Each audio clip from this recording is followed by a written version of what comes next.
Zooming in and out, a simple guide. Hello everyone, and welcome to our English language learning series. Today, we're going to explore the phrases zoom in and zoom out. Understanding these phrases is not only useful for everyday conversation but also crucial in today's digital world. So, let's dive in and make sense of these common terms.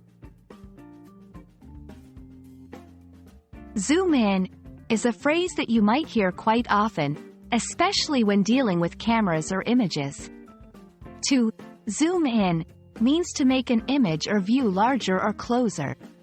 Imagine looking at a photograph and wanting to see a specific part of it more clearly. By zooming in, you increase the size of the image, bringing smaller details into focus. This phrase can also be used metaphorically to mean paying closer attention to something. On the other hand, zoom out is the opposite action. When you zoom out, you make the image or view smaller or more distant. This allows you to see a larger area or the bigger picture. In a broader sense, to zoom out means to look at things more generally or from a wider perspective. It's like stepping back to see how everything fits together, rather than focusing on the details. These phrases are not just limited to photography or digital screens.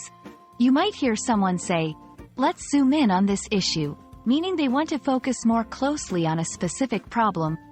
Similarly, "We need to zoom out to understand the context," implies taking a step back to understand the broader situation. It's important to know these phrases as they are commonly used in various contexts.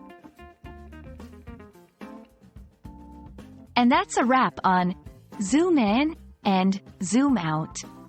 Remember, zoom in to focus on the details and zoom out to get the bigger picture.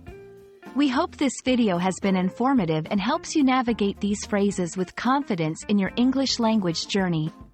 Thanks for watching, and see you in the next video.